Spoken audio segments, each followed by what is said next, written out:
I'm calling all the moms who want to learn, who want to grow, and be enriched as home educators. My name's Elise Thompson, and I'm the host of the 2026 Charlotte Mason Enrichment Conference. I'm here at the Global Learning Center, and that's this year's venue for our conference.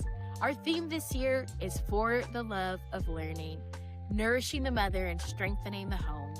Moms, it's so important that we take time out of our routine to be refreshed, to be renewed, and to be reminded of our calling as home educator.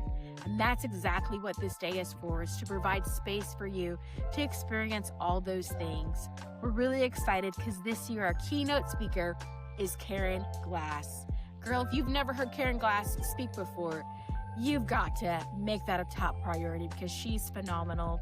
Not only is she phenomenal, we have some amazing breakout session presenters that are going to equip you in your season of home educating, but they're also going to provide space for you just to experience different classes for the love of learning. And so we're really excited for all that's to come for this year's conference. Our conference dates are July 17th and 18th.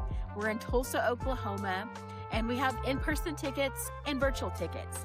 So if Tulsa is too far from you, you can definitely join us online for the entirety of the conference. I look forward to seeing you at the conference, either virtually or in person, and let's just do it for the love of learning.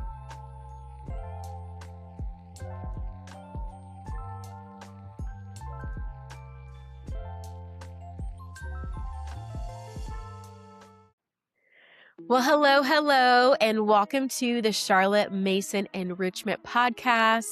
I'm your host, Elise Thompson. Thank you so much for tuning into this episode today. We're in the middle of our series called Conference Chats, and we are gearing up for our summer conference that'll be held in Tulsa, Oklahoma on July 17th and 18th. Guys, I am so excited for today's episode because I have with me today none other than Miss Karen Glass. She's going to be our keynote speaker for this year's conference. And man, if you have never heard from Karen Glass, you are in for a treat. So help me in welcoming her to the podcast episode today. Welcome, Miss Karen. Oh, thank you so much. I really always glad to talk to you, and I'm looking forward to the conference too. Yay, thank you. Well, we're going to jump right into our episode today. So for people who are have never heard of you before or new to your work, would you just take a minute to talk about yourself? Tell us just a little bit about who you are and just your journey into Charlotte Mason. Well, I started homeschooling when my oldest was 6 in 1996. And a couple of years prior to that, I had been at a homeschool conference walking around with my babies. I had a 3-year-old and a 9-month-old. It's kind of like, didn't really have any business being at a homeschool conference just yet, in a way, you know what I mean? But with that oldest one, you get so excited. Yeah. And one of the vendors handed me a copy of For the Children's Sake, which I think for homeschoolers of my age and generation, that was the gateway to being introduced to Charlotte Mason. So he handed me a copy of For the Children's Sake and said, "You need to read this." Rather than purchasing curriculum or thinking about that. And so I read, right. So I read For the Children's Sake, and I'm just really a original sources kind of person. I always want to read original sources. And so that book is full of quotes from Charlotte Mason, who I've never heard of. And so as soon as I was finished reading it, I was completely, it was like a 180 for me in my previous thoughts about education. And I ordered the series. This is like 1994, and started reading it. Wow. And it's also like the beginning, barely, of what would become the internet. It wasn't even in 1994, but you could connect with people through your computer. And I found a few other people who were willing and wanted to read the series with me. Yeah. And I mean, it was just as hard for me to read the first time as it is for anybody. The That first time you read, you that's know, encouraging, honestly. that Victor right, it does right, because you grow and you learn, and that Victorian language and what is all what's going on here anyway, I don't get this. And so reading in a community really helped, and so I began homeschooling. I have 4 children, and all 4 of them I followed Charlotte Mason's educational philosophy right up through high school, and probably about halfway through, there were a couple of topics that I started thinking, "Man, I could write a book about that. I could write a book about that." But I didn't do that until I had graduated several children, too busy, right, Yeah, yeah. in that other season of life. And so, um, I've gone from being a homeschool mom to, to writing books, and I guess we'll get into that a little bit later, but, the what I'm doing now thing. But I started out as a homeschool mom, and that was my life, and that was a choice I'm so glad I made. Yeah, that's amazing. So, so very eager homeschool mom to, start figuring out how to do the homeschool thing with your kids, come in contact with Charlotte Mason totally changes your thought process on education, but I'm sure it even affected like how you parented your children and even how like you lived your life. Would you say that? Oh, absolutely, absolutely. There were so many things that just became a part of our everyday life because of things I read in Charlotte Mason, particularly, well, living books. I was always a book person, but the idea that you could center your whole education around that and just ditch the textbooks, so that was such a wonderful, a concept that I was so glad to be able to do that. And then nature study and that idea, I had never really thought about, how critical that firsthand knowledge was. But I could look back on my own childhood experience and I would think, oh yeah, that the things that I learned because I got interested in them on my own when I was out actually observing things, Mhm. those are the things that stuck with me rather than anything I ever learned in the classroom, which is Right. long gone. Yeah. We understand that. Okay, so now fast forward, obviously your kids are adults now. Um, and you graduated all of them using Charlotte Mason's principles. So what does life look like for you now? Now that, you're on the other side, because obviously you're still um, you know, involved in Charlotte Mason things. So what does life look like for you now? Right. I am absolutely busy all the time.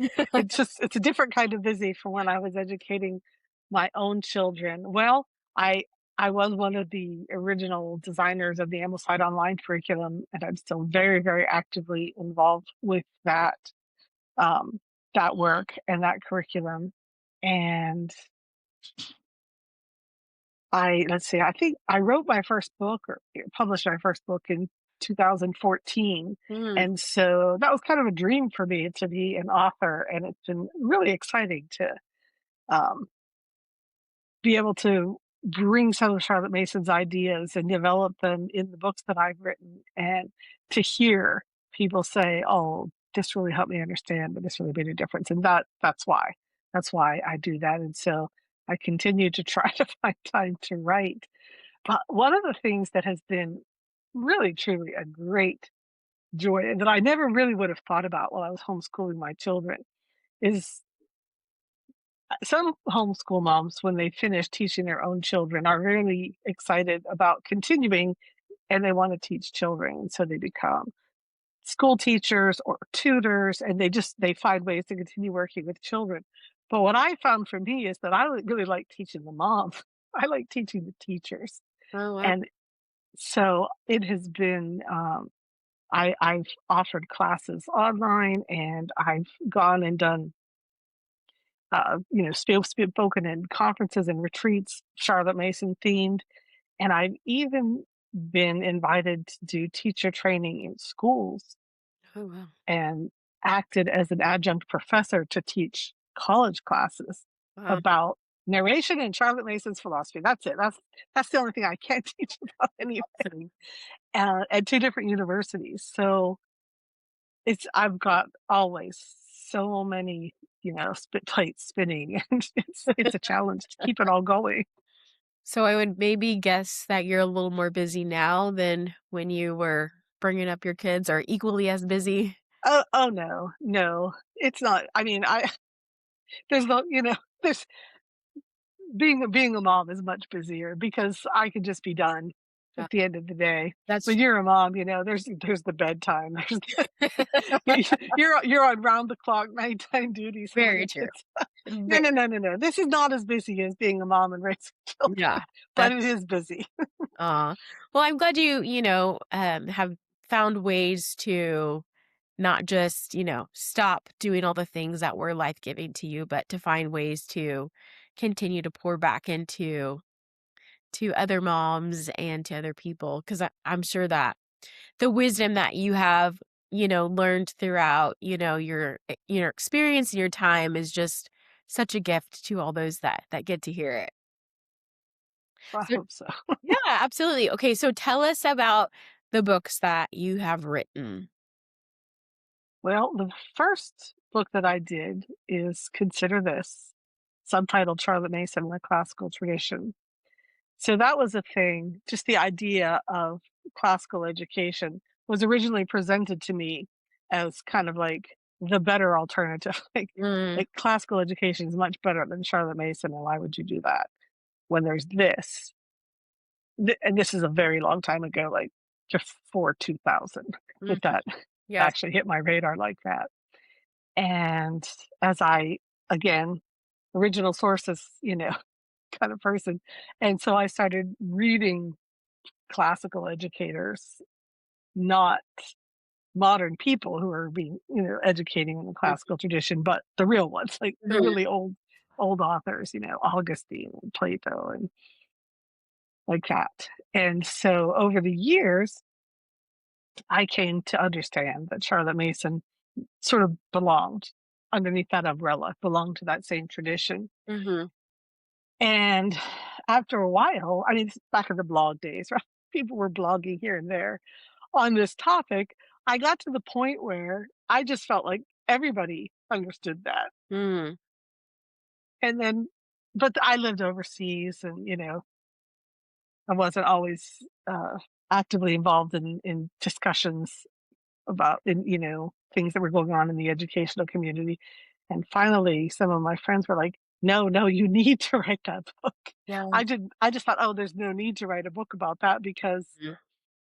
so that was the first book that I wrote, and it is still I just I mean, as recently as last week, had people coming up saying, "Oh, that book really helped me and made a difference." And so it isn't that I think that people who follow Charlotte Mason's philosophy need to be convinced that she's classical. That's irrelevant, Mhm. actually. It's that there are people who are in the, trying to educate their children classically, and they've caught the vision classical education and what it hopes to offer. But Charlotte Mason is a better way of getting it. Mm. It's a better method, Yeah. um, much more, um, I would say, tried and tested Mhm. than what is being done otherwise, and also uh, enjoyable, life giving Yeah. in a way Yeah. that some of the other attempts at offering classical education are not. And so that book is for them. That book is for those people. That's awesome. And then let's see. I now gonna I might mess up the timeline. I also the next book that I actually wrote for myself was No and Tell, the narration. Mhm. Like that was the book I can remember thinking about as when my son was 10 and like really starting to grow with his written narrations. And I thought and that was really new, like, didn't hardly know anybody who had done written narration, Mm. you know what I mean? It was still very like, this is a new thing Yeah. that we're doing, and, I remember thinking then, "Oh, I could write a book about this because, like, what's going on?" But I couldn't have written it then, Yeah. not then. I had graduated 3 students before I wrote that book. Wow. Um, so so I had taken several students all the way through the process, Mhm. um, you know, of high school with narration before I wrote that book. And that book is just to help people get a big picture and hopefully give them enough confidence in the method to stick with it. Yeah. Um, Yeah. and it is my best-selling book. Yeah. Like I think that is the one yeah, because it's well, so that's how I practical. found out about you was through that book, so Right. Because it is practical, so it's the one that is the most helpful to people, I think. yeah. And In Vital Harmony is a book that kind of grew out of there was a it's the Charlotte Mason community, the Charlotte Mason educational philosophy has grown exponentially from Mm, when I first started doing mm, it in the early 90s. It was or mid 90s, let's say. It was I mean, homeschooling was pretty niche in the 90s, mhm. but to be a Charlotte Mason homeschooler, a niche within a niche, really not that many people. And honestly, back then, you couldn't have envisioned tens of thousands of people using Charlotte Mason. It just wasn't imaginable. But now that's the case. Yeah. That is the case. And so anytime something grows like that, there's always a little bit of growing pains, right? Sure. Yeah. And so several years back, there was a lot of discussion about, how faithful, how pure do you have to be? How exactly must you follow everything that Charlotte Mason ever said? And so, in the midst of all of that discussion, it was really kind of borne in on me how important the principles are. Mm, Like this is this is what counts. yeah. You know, you might have to make some little variations in your circumstances, but the principles don't change. Yeah. The principles um, are the center of everything and hold all the rest of it together. And so, in Vital Harmony is a walk through the principles in a different way Okay. than just reading them in the list of 20 that Charlotte Mason that's at the beginning of all the books, right? Great. Um, and I learned things while I was writing that book.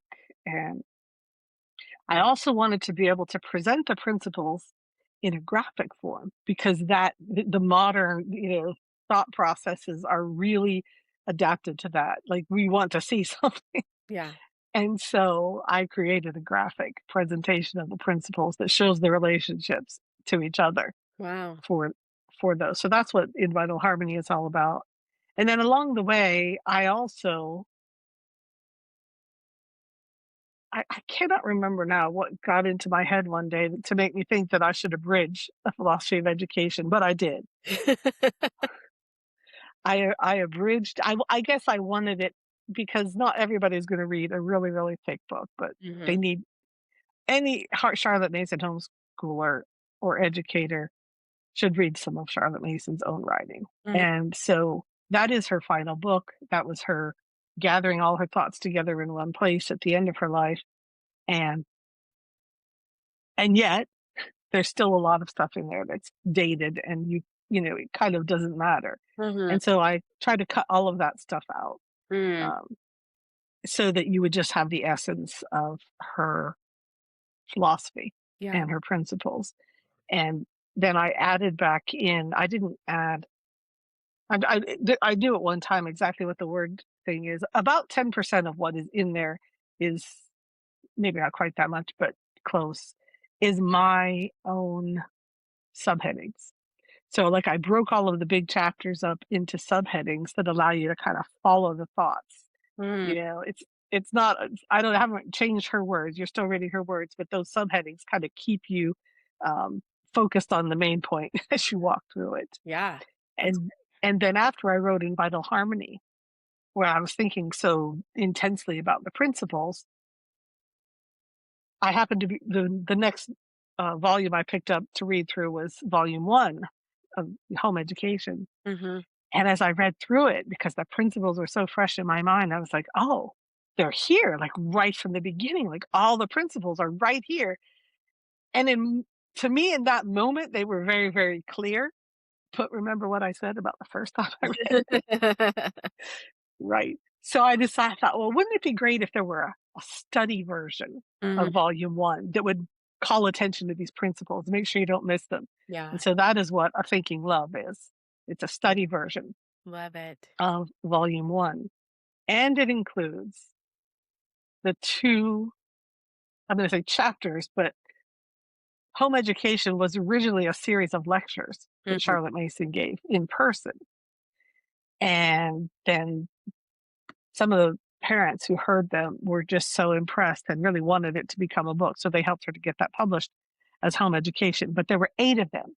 Wow. And if you read our current version of home education, there are only 6. Hmm. The other 2 are in volume 5. Oh, In interesting. later editions, they got shoved into volume 5. Oh, But they belong to home education. And so in The Thinking Love, I put them back wow. because hardly anyone gets to volume 5. And I get that. But those 2 chapters are so valuable because they go beyond the age 9. Okay. They're for older children, and they really are about home education in the sense of child rearing. Mhm. It's not so much about academics, and they're just invaluable. Wow. And so I put them back into Thinking Love. So Right where you belong. right, right it along. Yeah, wow. That's amazing. Okay. And there is one more Yes. if you really want Yes. one more book, The and latest. that is yes, and well, that actually I'm thinking it's not actually the latest thing I wrote, but the latest book is Much May Be Done with Sparrows, Yes. Oh, okay. which is which is a small collection. I think of my other books as teaching books. Yes. Like I have something that I want to share, and so they're teaching books. This is not a teaching book. Much May Be Done with Sparrows is an encouraging book. It's a series of essays based on Charlotte Mason's writings, and they're just meant to be encouraging. So you can read. It's a small book. You can just read one essay at a time. You don't have to follow the train of thought. From one stolen session to another.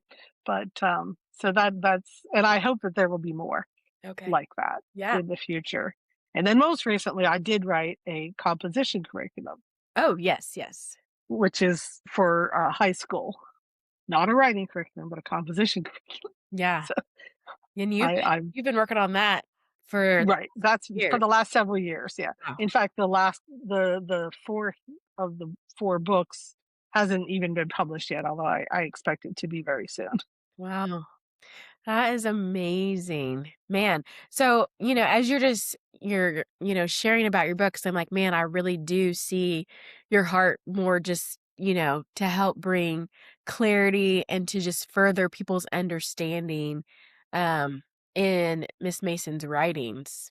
And yeah, what a gift to be able for you to be able to invest so much time and energy and research to just help people to see things more clearly and to see probably the full picture of all that she really wanted people to understand.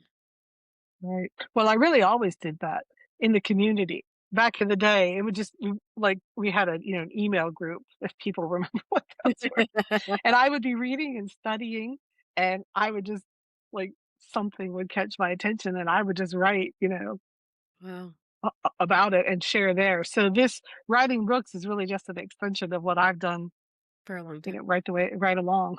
Yeah, that's amazing. So, obviously this year you're finally getting to come to Tulsa and share at the conference, Yes, which I'm so that's right. grateful. I totally understood. You've been working on that composition curriculum for a long time, and so that has been, how you've spent your time. And so really just There were deadlines, yes, yeah. Hard deadlines, gotta meet them. So right?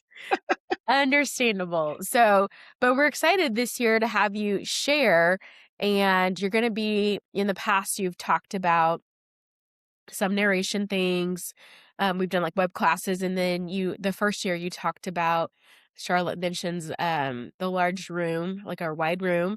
And so, but this year we're gonna be just talking about um just really revisiting those foundational principles in a Charlotte Mason education, but also like how those play out in our home as it applies to the mother and to the child. And so, can you just kind of give people just a brief synopsis on kind of what you're going to be diving into in your keynote sessions?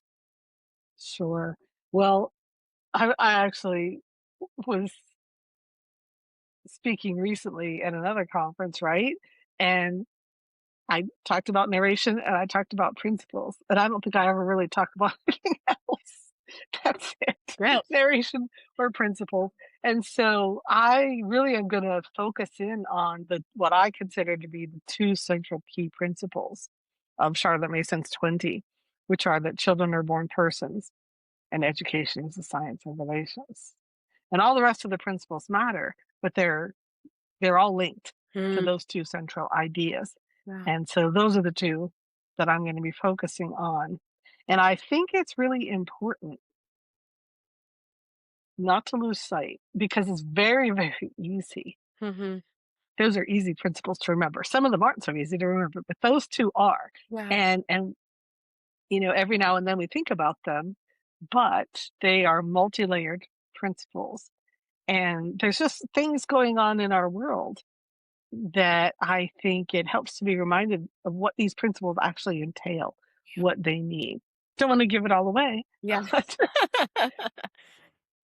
but essentially, I kind of want to focus on the fact that in a world where a lot of people consider that nothing exists except matter, Hmm. that there is no such thing as a non material reality, Hmm.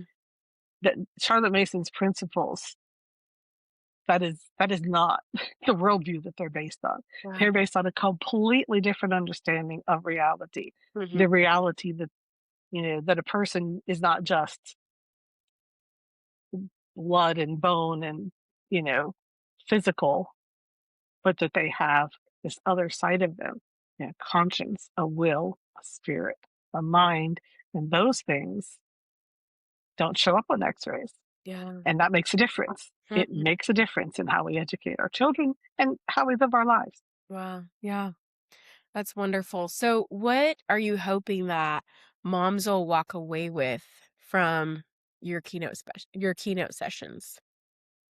Well, I don't want to confuse or overload anybody. The only thing I think that I really want people to take away anytime they talk to me is just a deeper conviction in the rightness Mm, of what they're doing, so that that gives them a little bit more strength and fortitude to keep on doing it because it's not always easy. that's really good. Yeah. No. Because consistency is the thing Yeah. that really, really matters and makes a difference. Yeah. No. That's really good. Yeah, and I think that just, it perfectly aligns with just why we do the conference in the first place is, you know, obviously everyone's busy. No one's sitting around doing nothing, but we do have to be intentional about carving out time and space to, pour back into ourselves and to feel rejuvenated because the work that we're doing day in and day out, not to sound negative, but it can be depleting. And so we do have to be intentional about putting the right things, back into Right, that exactly. to, help keep our focus and that are aligned with our vision, for ourselves, for our family, for our children, and really to like what God has called us to. And so I just love hearing that, helping people to just feel realigned with those things. So that's wonderful. Okay, and we could not have you come to Tulsa without speaking on narration in some form or fashion. Right, right. My other topic. Yes, yeah, it would be a It's great not principles, it's narration, right? Okay, so, what I'm gonna do this has to be a breakout session. It does not work as a main session because I'm actually not gonna talk all that much.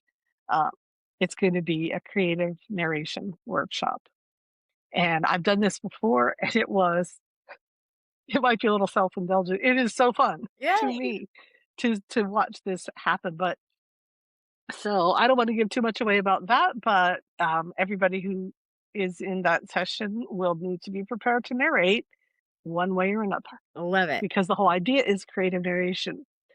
And what I hope it will do for the folks who participate is give them, because narration in the homeschool in particular, where you've got, one mom and however many kids Mhm. narrating to her day in and day out. And it can become, truthfully, a little bit monotonous to do that.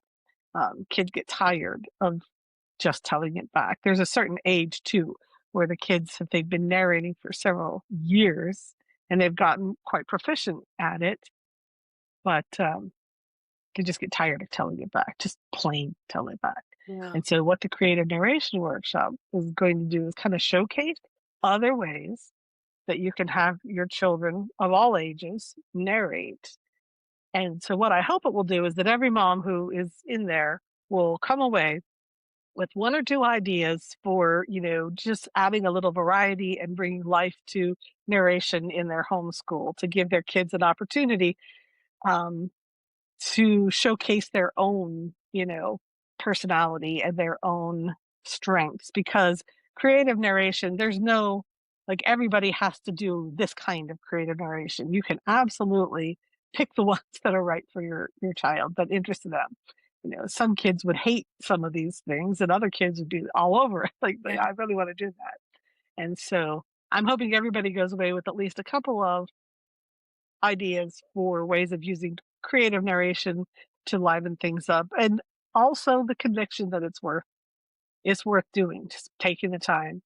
And all the creative narrations that we will do are things that you can easily do at home. They involve stuff that you've already got on hand or nothing at all. Yeah, that's exciting. So it's all doable. Yay, that is exciting. I'm excited about that one because you're right. Sometimes it does, you know, get, I guess, a little monotonous. So it's great to just kind of liven things up and have some new tools in our tool belt on how to keep it fresh for our kiddos. So, Mhm. well, that's awesome. Okay, so, you kind of just like lightly breezed over the fact that you are one of the founding members of a pretty big Charlotte Mason curriculum. So humble of you, Miss Karen. She was one of the founding creators of Ambleside Online. And this past week, you guys celebrated 25 years of being in existence. So it was a pretty big deal. Um, It was a milestone. yeah, it's a big milestone. And we were just chatting before and just hearing how just absolutely amazing it was. Um, and whether you use Ambleside or not, that's a really big deal to have created something that is um, blessing so many families all over the world and has been doing that for 25 years. Just talk about longevity and legacy. But since this, going to a conference is very fresh in your mind, I'm sure, and you speak at conferences, you've spoken at a handful of them, you know, what are some things, some trends that you see in women who go to events like this? Like, you know, you have to pay the money to get a ticket, you gotta travel, you've gotta clear your schedule, you gotta, make sure your husband or whoever set up with all the things for the kids. Like, it's not a small undertaking to spend, a day or 2 or however long, to go to an event. But what do you see in women who make that sacrifice? Well, I'm going to make it principle based Love again, because um, it's a couple of things. Because like you said, as a homeschool mom, you're giving out all the time. You have to make the schedules, show up every day, make sure the kids do what they're supposed to be doing, listen to all of the narrations, figure out what to do if you get behind. Sometimes you're reading aloud multiple books to multiple children. And so it's a lot. It's a lot to always be doing that. And Charlotte Mason said that the mind feeds on ideas. Mhm. And sometimes moms just need a fresh infusion of ideas. And a lot of times a conference will give you that, because there are, going to be multiple topics and different speakers. and different subjects are going to get covered in maybe breakout sessions or that sort of thing. And so if you when you go to a conference, there's going to be something there that's just for you. Like God is going to prepare something just for you. And the things that aren't for you, you can let somebody else have those things. And that's because there's going to be somebody who needed that. Mhm. And so you're going to get this fresh infusion of ideas, and they don't need them all. And you don't even know what it's going to be. It might just be one line from a song that gets sung, or a conversation that you have with somebody sitting near you, or one point made by a speaker, and then you don't even hear the rest because your mind just takes that thing and goes, and be like, that's the thing. Like, so Charlotte Mason talks about ideas as seeds, and that's what it is. You go to something like an event where there's just going to be an abundance, like a feast of ideas. There's going to be something there that's going to be a seed that gets planted into your heart, your mind, and grows into fruit in your own life and in your own home. And then again, education is a science of relations. And so when you have an opportunity to be in community, even if it's for a short while, in person, other people who are thinking the same kinds of things that you're thinking, and they're doing the same kinds of things that you're doing, and they care about the same sort of things you care about, you have the opportunity to form relationships, to make friendships that can make a real difference for y- you know the rest of your homeschooling years. And it isn't always about the planned events, and the curated talks and things like that. It can be those moments, where you're getting coffee with someone, or just to strike up a conversation with someone. Yeah. And so when you go to a conference, and sometimes people go um, in groups, right? Groups of friends will go and they hang out together, and that's great and that's fun, and it gives them a real chance to connect and think about ideas together. But sometimes people go to a conference all alone. Mhm. They haven't come with anybody, and they walk into a room with a whole bunch of people, and they don't know anyone. And so it's an opportunity to kind of, take that deep breath, take the risk of striking up a conversation with someone. And so I always hope, we pray about this for our conference, and we'll even say something about it sometimes. If you're here alone, or you see somebody all alone, talk to them, That's invite them into your conversation, because that community and that connection really matters and is part of the refreshment of a conference, not just the planned events. yeah.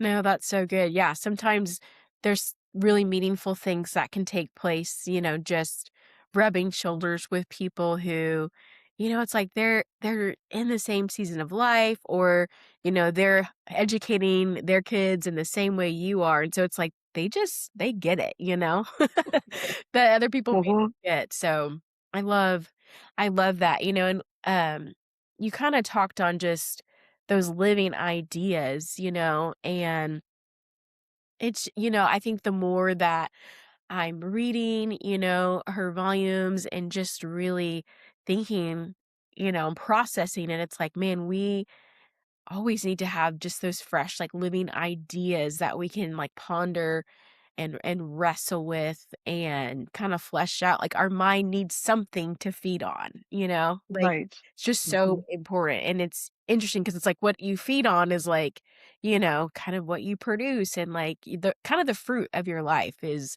the ideas that you're feasting on for yourself. And so um how has that like kind of played out for you, like in this, season of your life, just those feasting on those ideas?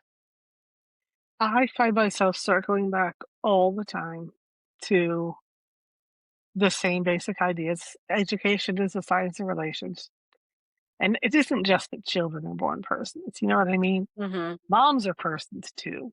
Teenagers are persons. You know, Middle-aged homeschool moms are persons. Retired homeschool moms. We're all persons. Yeah. And life, the whole purpose of a Charlotte Mason education, and she says it so explicitly, when we're paying attention, is not about, it's not about school. Hmm. It's not about She says it's not how much does the youth know when he's finished his education. It's how much does he care? How large is the room in which his feet are set? And that's the idea that we live this richer, fuller, more interesting life because of the things that we care about. Mm, And this kind of education that Charlotte Mason is wants everyone to have, and that was part of her vision, that it was for the children's sake, that it was a liberal education for all. Like it wasn't reserved for one class of people, or one people with economic privileges or anything. It's like it's for all. It is for everyone. yeah. And honestly, you know, money is not a barrier Mhm. to great literature, great music, great art. We all have, literally, we all have phones, Yeah. Yeah. and there it is. It's all there. Mhm. We have access to those things. Everybody in the whole world, practically, no matter where you live, has Yes. some access to those things. And yet, if we're not enjoying and appreciating them, it's because the relationship hasn't been established. And so, Mhm. you know, it makes such a difference in your life. Just, it, whether whether it's, it's art or nature or a good book that you read, all of those things are just as enjoyable, to someone at a later stage of life as they are to a 10-year-old. Yeah. That's good. That's good to remember. Well, Miss Karen, I am so excited. We are almost 30 days away from the conference, and so excited to get to continue this conversation very soon. And so I Mhm. was saying that you're speaking 3 times over the weekend, but it's actually 4 times. So you're gonna be joining us on Friday. So for those of you who are not familiar with, what's gonna be happening, our theme for this year for the conference is For the Love of Learning. We're focusing on, nourishing the mother and strengthening the home. That's our theme. And so Friday, we're gonna be talking about some practical things, for your home education in the afternoon. And then that evening, we are having a smaller gathering where we're going to have dinner together. We're going to just really get in community and getting to talk with other moms. And then Miss Karen is actually going to speak that Friday night. And I've asked her just to share more from her heart, and just sharing, if we were. At a coffee shop, just hanging out, she would just kind of share different things on her heart. So that's going to be that Friday night. That Saturday is going to be a full day. We'll kick off with hymns with Hannah Friedenmaker, and then Miss Karen will kick off her keynote session talking about those 2 principles that she mentioned. And then we're going to break out into breakout sessions. We're calling these equip classes in the morning, where they're going to equip you as a home educator. So she's going to be doing her creative narration breakout session. We'll also have Beth Howard sharing on mother's education. We'll talk about schooling, multiple children, navigating those middle school to high school years. And so those are some of the classes that we'll have in the morning. We'll take a little bit of a break. We'll come back and we're going to be doing experience classes, where these are just for the moms, just to experience fun learning just because. And so we'll have a Shakespeare class, we're going to have a nature study class, we'll have watercoloring, and we'll also talk about how to craft a mother's education book list. And so those are some of the classes we'll have. Miss Karen will come back and finish her keynote session talk. We'll also have Q&A, and then we're going to have a commissioning service. So it's going to be a packed weekend. And so we definitely want you to not miss out on this weekend that we have planned, especially for you. If you can come to Tulsa, we would love to have you. But if you're not able to, you can still be a part of the conference. You can watch it virtually by yourself, or we have a virtual party option. So if you already have Charlotte Mason educators that are within your reach and you're already doing life with them, you guys can gather together for the day and have your own conference experience together in community. So we have tried to cover all the bases to make sure that you can be a part of the conference in some form or fashion. And so go to charlottemasonenrichment.com/conference to get all the details and to get your ticket. And then you can also use the keyword podcast for a little bit of a discount. But I look forward to seeing Miss Karen in about 30 days and hopefully seeing those who are listening. Thank you again, Miss Karen, for sharing on the podcast and agreeing to be a part of the conference. We feel Absolutely. very honored. Thanks for having me. Absolutely. Well, that's all the time we have for today. I want to remind all of us that Miss Mason said that the only true education is self-education. So we're never going to stop learning and we're never going to stop growing. And I look forward to chatting with you on the next episode.